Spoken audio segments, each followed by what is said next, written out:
In 1972, a scientist put a 4-year-old child in a room.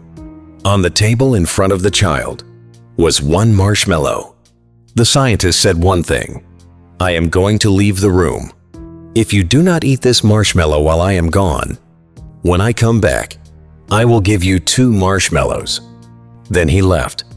And what happened next changed everything we thought we knew about human success. Because the children who waited, who resisted that single marshmallow, went on to have significantly higher SAT scores, better careers, healthier relationships, lower rates of addiction, lower rates of obesity, and significantly higher lifetime income from one marshmallow at 4 years old. But here is what nobody tells you about this experiment. The conclusion that made this study famous was completely wrong, and the truth that replaced it is far more disturbing and far more important for every financial decision you will make for the rest of your life. Stay with me. The experiment was called the Stanford Marshmallow Test, and it was designed by psychologist Walter Mischel. He wanted to understand one thing: is the ability to delay gratification something you were born with, or something that can be learned? The original conclusion seemed clear. Children who waited got better outcomes in life. Therefore, willpower and self-control predict success. Therefore, if you struggle financially, if you spend instead of saving, if you buy now instead of investing, it must be because you lack self-control, because you cannot delay gratification. And that conclusion was taught in psychology classes for 40 years. It was cited in thousands of books. It became the foundation of how Americans understand financial failure. You are broke because you have no willpower. You are in debt because you cannot resist temptation. You struggle financially because something is wrong with you. And then in 2018, a team of researchers at NYU decided to replicate the study. With one crucial difference: they controlled for something the original study had completely ignored: the economic background of the children. And what they found destroyed the original conclusion entirely. Here is what actually happened. When researchers separated children by economic background, the entire willpower effect disappeared. Children from wealthier families waited. Children from poorer families ate the marshmallow.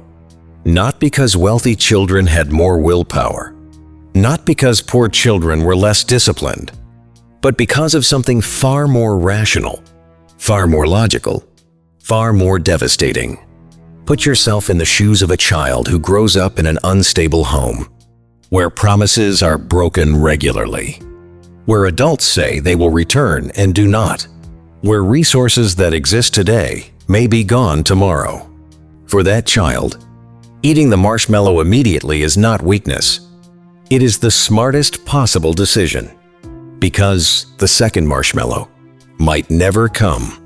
The scientist might not come back. Someone might take both marshmallows away. The world is not reliable. So take what you have right now, while you still can. And here is where this stops being about marshmallows and starts being about everything. Because that exact same logic, that exact same calculation, is running inside the brains of millions of Americans right now. Every time someone spends their paycheck immediately instead of saving it, they are not being reckless. Their brain is calculating that money saved today might not be there tomorrow, because, in their experience, it often was not. Every time someone chooses immediate pleasure over long-term investment, their brain is not malfunctioning. It is running a perfectly rational program, built from years of evidence that the future cannot be trusted. Now here is where the experiment gets even more interesting. Because Mischel did not just study whether children waited, he studied what happened in their brains while they were waiting. And what he found reveals the most powerful success tool in human psychology. Some children sat and stared at the marshmallow, focused on it, thought about how good it would taste. These children almost always broke down and ate it. But other children did something different. They looked away from the marshmallow. They sang songs to themselves. They covered their eyes. They pretended the marshmallow was something else entirely. A cloud, a piece of cotton, a picture of a marshmallow but not a real one. They did not use willpower to resist the marshmallow. They changed how their brain perceived the marshmallow. Michelle called this cognitive reframing, and it is the most powerful financial tool almost nobody uses. Here is what cognitive reframing looks like in your financial life. When you see something you want to buy, your brain presents it as a desirable object. A new phone, a new car, a new outfit. The willpower approach says, resist it. Do not buy it. Fight the urge. And willpower always eventually loses. Because willpower is a finite resource. It runs out. The cognitive reframing approach says something different. It does not fight the desire. It changes what the brain sees. That phone is not a phone. It is 40 hours of your life that you can never get back. That car is not a car. It is the difference between retiring at 60 and retiring at 75. That outfit is not an outfit. It is 6 months of compound interest growth erased in one transaction. When your brain sees the true cost, not the price tag, but the actual cost in time and future freedom, the desire does not need to be resisted. It simply disappears. But there is a third finding from the marshmallow experiment, one that Michel spent the last decade of his life studying. And it is the most hopeful finding of all. In follow-up studies, researchers found that children who were shown that the experimenter was reliable dramatically increased their willingness to wait in one variation before the marshmallow test. The experimenter either kept or broke a small promise to the child, gave them a promised art supply, or said, "Sorry, we ran out." Children whose experimenter kept the promise waited 4 times longer than children whose experimenter broke it. 4 times longer. Same children. Same marshmallow. Different level of trust. And trust changed everything. Now here is what this means for your financial life. Most people do not struggle financially because they lack willpower. They struggle financially because somewhere along the way, the future stopped feeling trustworthy. A parent who lost their job, a savings account that got wiped out by an emergency, a plan that fell apart, a promise that was broken, and their brain learned one lesson: do not trust the future. Spend now. Take the marshmallow. The solution is not more discipline. The solution is rebuilding trust in the future. And you build that trust the exact same way the children did. One kept promise at a time. Start with the smallest possible financial commitment. Save $5 this week. Not 50, not 500. $5. Put it somewhere safe. And next week, it will still be there. Your brain gets the signal. The future kept its promise. Then $10. Then $20. Then the automatic investment. Then the emergency fund. Then the retirement account. Not because your willpower grew, because your brain learned to trust the future again. One marshmallow at a time.